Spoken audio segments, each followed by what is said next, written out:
Largest refracting telescope in the world. There is a 40-inch that is in Wisconsin, run by the University of Chicago. This telescope is 57 feet long and weighs 14 tons. And how it works is essentially like a giant spyglass.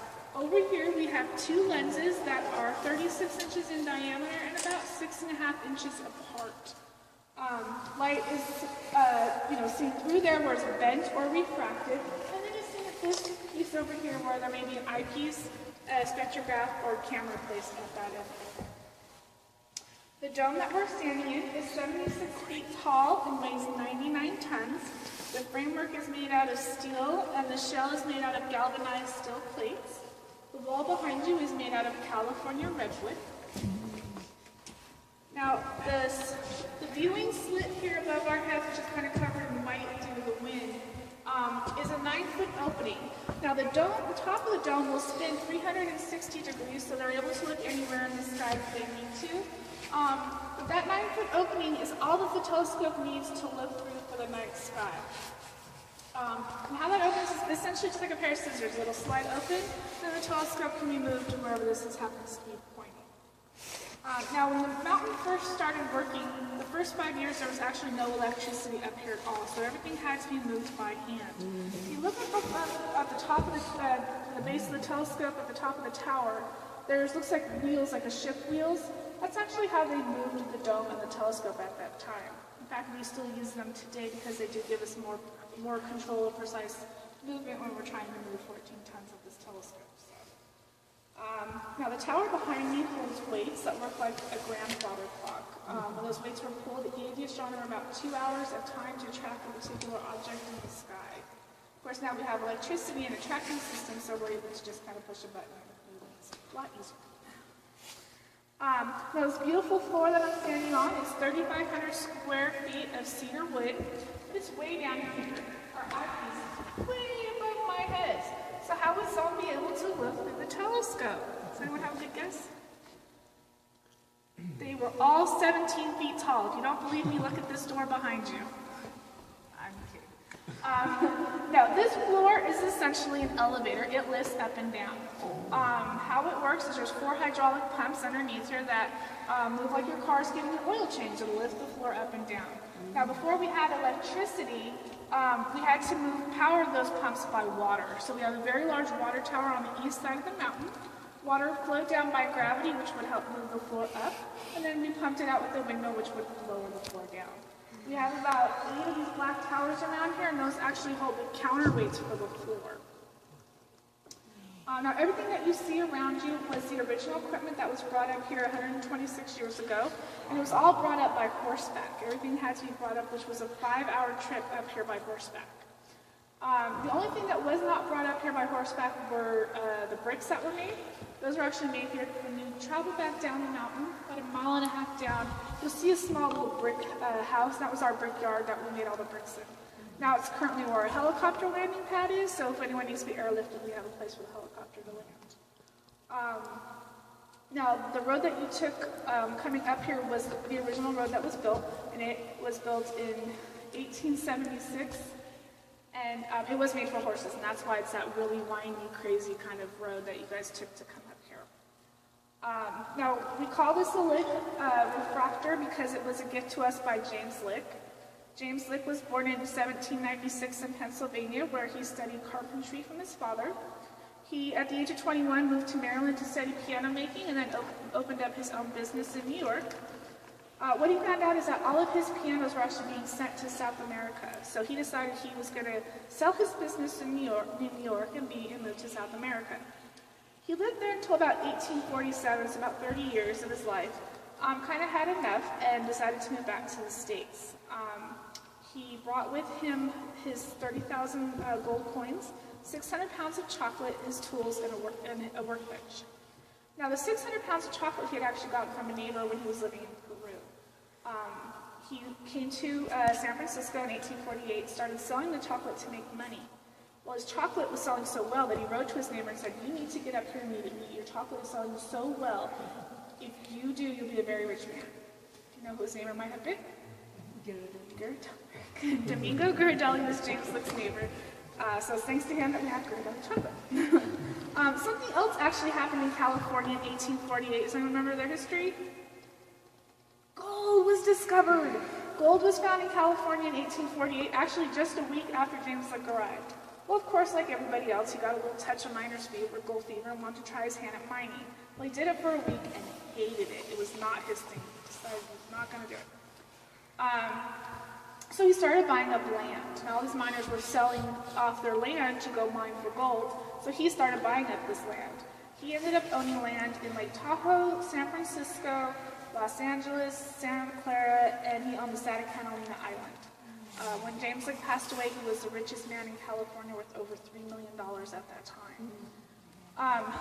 Now, of course, like everybody who's rich, you want to leave something large with your name on it, a legacy or something. He never married. He had an illegitimate child that he was never very close to, so he really had no one to inherit all this money. So what he decided to do was to build a statue. Now, he was not going to build any statue. It was going to be a 50-foot tall statue that he was going to put in the Bay Area of himself and his parents. Well, he got talked out of that and decided, so well, I'm going to build a pyramid. Not just any pyramid, a pyramid bigger than the Pyramid of Giza. Well, he got talked out of that, thankfully, because he was thinking downtown San Francisco for that. And so he happened to be talking to a friend who was an astronomer, and his friend said, if I had your kind of money, I would build the world's largest telescope. Well, James Lick, being a big fan of science and went to really many lectures with astronomy as he could, decided this is something he was interested in. And in the end, ended up donating $700,000 to the University of California so that we could have the world's largest telescope. Now, James Lick passed away in 1876, which is the same year the road that he took to come up here had just started to be built. So he has never been up here. He has never seen what his money has left him, or built him, I should say. So what they did do is, while they were in the process of building this great tower behind me, it was about 9 years after his death, they exhumed his body in San Francisco. They brought him up here by horseback, and they actually placed him at the very base of the tower. So he's down there now with us. There's a little plaque there that says, "Here lies the body of James Lick." We have some big flowers there. The light is shining on it. So he's with us now. Okay, let me see what I was about to say. Now this spot, Mount Hamilton, was actually not the first place we picked to put this telescope. When they were first in the process of wanting to build it, they were thinking 10,000 feet. So they were looking up in parts of Lake Tahoe, actually even near Napa. But James Lick actually was very sick at that time and had trouble getting up there, and so he was like, no, not going to happen. His house, his mansion in San Jose, could actually see Mount Hamilton, and so when they suggested it, the fact that he could see it, it was above 4,000 feet. He was happy with that, so we got picked here to have it on top of Mount Hamilton. Now this is only one of 9 telescopes that we have here on the mountain. We are a working observatory. We are used every single night for different research. Now this telescope in its day studied binary stars. It found over 1,300 pairs of binary stars. It discovered 25 different comets, and it also found the 5th moon of Jupiter. Now the 5th moon of Jupiter was the first moon to be found since Galileo found the first 4, but the last one to be seen using just an eyepiece. Everything's very computerized now, so we don't need to look, pretty much don't use eyepieces anymore. So that was really the last one to be found just using an eyepiece. This telescope is also not computerized. We don't have it hooked up to a laptop or anything, so if we want to move it to a particular object, we do have to do it by hand. It's not used scientifically anymore. We just completely use it for research, public education, for public education. We have a summer and concert series if you're interested in coming up for those. We do have those as well, and you're welcome to look through that. So it's just kind of being put into retirement, but we still try to keep it running as well. We have a telescope at the very end of the visitor center here, and that's our 40-inch reflector. And a reflector uses mirrors instead of lenses like this one. That one's kind of our workhorse. It really helps a lot of instrument testing. It helps the 3-meter with a lot of the work that it's doing. It's really the workhorse of the mountain. We have 2 telescopes on the mountain that are completely robotic, meaning that there's no one there to man them. They don't have to have an astronomer come up and work on them every night. We have our automatic planet finder, which is looking for exoplanets on a nightly basis. And then we have our CATS machine, which takes over 1,000 pictures of the night sky looking for supernovas every night. We have, of course, our big 3-meter telescope, which is the hub of the mountain. It's the one that's used every single night and most requested. And it's really pioneering its way through the astronomy field. It's the very first telescope ever to use adaptive optics and a laser tracking system that is being used all over the world by every telescope now, but we were the first ones to use it here, so pretty awesome. So, like I was saying, if you ever are interested in having a chance to look through the telescope, we have 2 programs that run all summer long here. Part of James Lick's deal with the public, with the money coming here, was that the public had to be able to have access to it. He wanted the public to be able to have a chance to look through the telescope. So what we do now is we have our summer program. We have just a regular Friends night where people come up. You hear a history lecture, a science lecture from one of the UC professors, and then you also get to look through this telescope, the 40-inch at the end of the hall, and then we have about 8 to 10 volunteers who come out into the side there, and they bring their own telescopes, and it's really quite an event. It's pretty awesome. And then if you're interested in the concert series, we have a concert instead of a lecture, but you'll get a science lecture instead. And then you'll get a chance again to see through both telescopes and the volunteers, of course, outside. So it's really a great night. People come up here early, have dinner, bring wine, and then they'll spend the night here, or stay here for a couple hours, and then you head back down the mountain. Fortunately, you can't spend the night, but it is still fun.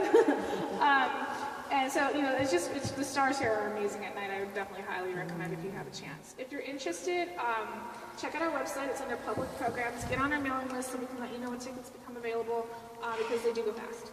And I believe they're going to go on sale within the next few months, so get on the list as soon as you can. Does anyone have any questions, comments? Okay, well, thank you. Everything is closing up at 5, so I don't want to rush you guys, but so everything will be closing up shortly. So if you guys want to, if you need anything in the gift shop, or if you want to check out the other telescope, it might be better to drive over there and check that out as soon as possible. I know they do shut the doors about 5-ish, and sometimes a little longer. They'll leave it a little bit longer over there if they forget. So I just want to let you guys know. Thank you guys so much for coming, and the exit to your right. Thank you. Hey, Ben.